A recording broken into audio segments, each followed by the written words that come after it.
পশ্চিমবঙ্গের দক্ষিণবঙ্গে আবারও প্রচণ্ড ঝড় বৃষ্টির পূর্বাভাস রয়েছে। ইতিমধ্যে অরেঞ্জ অ্যালার্ট জারি হয়েছে আজকে রাতের দিকে যে সমস্ত জেলাগুলোতে ঝড় বৃষ্টির প্রচণ্ড সম্ভাবনা রয়েছে তার মধ্যে রয়েছে হাওড়া জেলা, পূর্ব মেদিনীপুর, পশ্চিম মেদিনীপুর, ঝাড়গ্রাম, বাঁকুড়া, পুরুলিয়া। এই 6টি জেলাতে 50 থেকে 60 কিলোমিটার গতিবেগে ঝড় এবং বজ্রবিদ্যুৎ সহ বৃষ্টি এবং হালকা মাঝারি বৃষ্টি হতে পারে। দেখতে পাচ্ছেন এই জেলাগুলোর দিকে সম্ভাবনা রয়েছে আজকে রাতের দিকে।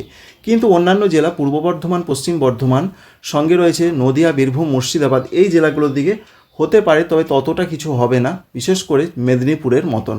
এর কারণ হিসাবে যেটা জানতে পারা যাচ্ছে, একদিকে রয়েছে একটি সাগরিক ঘূর্ণাবর্ত, অর্থাৎ বঙ্গোপসাগর, পশ্চিম মধ্য বঙ্গোপসাগর এবং সংলগ্ন অন্ধ্রপ্রদেশ উপকূলের দিকে রয়েছে একটি সাইক্লোনিক সার্কুলেশন, যার ফলে প্রচুর জলীয় বাষ্প ঢুকছে। তাই অন্ধ্রপ্রদেশ, উড়িষ্যাতে ঝড় বৃষ্টির দাপট বাড়বে এবং সংলগ্ন জেলা পশ্চিমবঙ্গের সেখানে প্রভাবটা থাকার জন্য এই রকম পরিস্থিতি হবে। অন্যদিকে পশ্চিমবঙ্গের উত্তরবঙ্গে আজকে রাতের দিকে ততটা কিছু থাকছে না, এরকমই আমরা লক্ষ্য করতে পারছি। দু এক জায়গায় বিক্ষিপ্ত বৃষ্টি হতে পারে।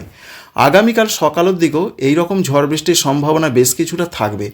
সেই সম্ভাবনা রয়েছে মূলত সেই মেদিনীপুর, 24 পরগনা, অর্থাৎ পশ্চিমবঙ্গের দক্ষিণবঙ্গের উপকূলবর্তী জেলার দিকে আগামীকাল সকালও বা একটু বেলা পর্যন্ত বিক্ষিপ্ত আকারে ঝড় বৃষ্টি হতে পারে।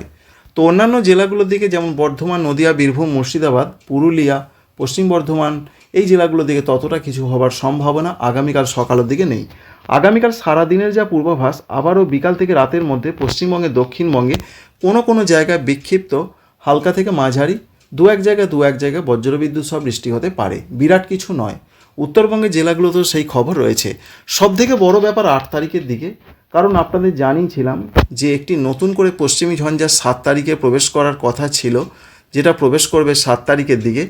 এই যে পশ্চিমী ঝঞ্ঝা, এই ঝঞ্ঝাটা কিন্তু প্রচণ্ড শক্তিশালী, এটা এগিয়ে আসবে পূর্ব দিকে, যার জন্য বৃষ্টির প্রচণ্ড সম্ভাবনা বাড়বে। পশ্চিমবঙ্গের উত্তরবঙ্গ, সিকিম, এছাড়া দক্ষিণবঙ্গ সাগর থেকে জলীয় বাষ্প থাকবে। পশ্চিমী ঝঞ্ঝা কিছুটা প্রভাব বিস্তার করবে, যার ফলে 8 তারিখে পশ্চিমবঙ্গের দক্ষিণবঙ্গের প্রত্যেকটা জেলাতে কমলা সতর্কবার্তা জারি করা হয়েছে। প্রচণ্ড ঝড়, প্রায় 70 কিলোমিটার গতিবেগে ঝড় বইতে পারে হাওড়া জেলা, হুগলি জেলা, বাঁকুড়া জেলা, পূর্ব বর্ধমান, পশ্চিম বর্ধমান, বীরভূম জেলাতে। এবং একটু কম ঝড় হতে পারে 50 থেকে 60 কিলোমিটার গতিবেগে কলকাতা, 2 24 পরগনা, 2 মেদিনীপুর, ঝাড়গ্রাম, পুরুলিয়া, এছাড়া নদিয়া, মুর্শিদাবাদ, এই 9 জেলাতে।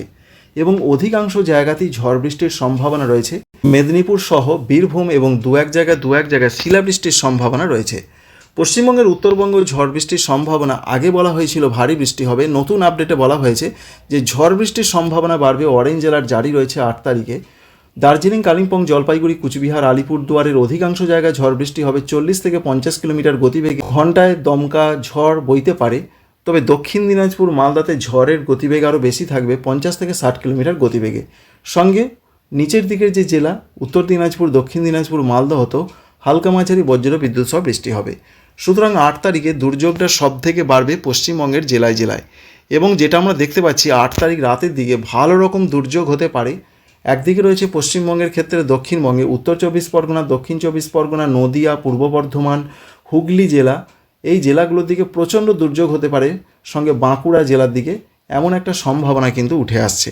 এর পাশাপাশি প্রচণ্ডভাবে বজ্রগর্ভ মেঘের সমাবেশের সম্ভাবনা রয়েছে, যে সম্ভাবনা সব থেকে বেশি রয়েছে কলকাতা এবং 24 পরগনা জেলার দিকে। তাই 8 তারিখ মূলত সব থেকে বেশি ভাইটাল ব্যাপার। প্রচণ্ড ঝড় বৃষ্টির দাপট থাকবে। মাঝরাতের পর 9 তারিখ একটু বেলা পর্যন্ত সময়েও পশ্চিমবঙ্গে, দক্ষিণবঙ্গে এই দুর্যোগ বজায় থাকতে পারে। তবে বিশেষ করে যেটা আমরা বুঝতে পারছি, পুরুলিয়া, পশ্চিম বর্ধমান, বীরভূমে ততটা দুর্যোগের পূর্বাভাস নেই, কারণ বঙ্গোপসাগরের জলীয় বাষ্প সোজাসুজি উপকূলবর্তী জেলা হয়ে বাংলাদেশের দিকে যেতে পারে, যার ফলে পশ্চিম দিকের এই জেলা এবং ঝাড়খণ্ডে ততটা বৃষ্টির পূর্বাভাস নেই। এইরকম একটা পূর্বাভাস আমরা পেলাম 9 তারিখ বেলার পর থেকে, বিশেষ করে দুপুরের পর থেকে পশ্চিমবঙ্গে, দক্ষিণবঙ্গের আবহাওয়া পরিষ্কার হয়ে যাবে। 8 তারিখে যা পূর্বাভাস, উত্তরবঙ্গের জেলাগুলোতে দুর্যোগ থাকবে এবং 9 তারিখ সকাল পর্যন্ত সেরকম দুর্যোগ থাকবে। তবে উত্তরবঙ্গের তুলনায় দক্ষিণবঙ্গে দুর্যোগটা বেশি থাকবে। তবে উত্তরবঙ্গে দুর্যোগটা বেশি থাকবে মালদা এবং দক্ষিণ দিনাজপুরে, নতুন আপডেটে এটা জানা যাচ্ছে। এবং 10 তারিখ থেকে আস্তে আস্তে দুর্যোগ মুক্ত হয়ে যাবে পশ্চিমবঙ্গের প্রত্যেকটা জেলা। এবং 9 তারিখ পর্যন্ত, অর্থাৎ 7 তারিখ, 8 তারিখ, 9 তারিখ, মঙ্গলবার, বুধবার, বৃহস্পতিবার তাপমাত্রা কমবে, ঠান্ডা অনুভূত হবে। যেখানে বেশি ঝড় বৃষ্টি হবে সেখানে ঠান্ডা বেশি অনুভূত হবে। তবে 10 তারিখ থেকে আবার কিন্তু তাপমাত্রা পশ্চিমবঙ্গের জেলায় জেলায় বাড়তে থাকবে। আপডেটটি ছিল এই পর্যন্তই।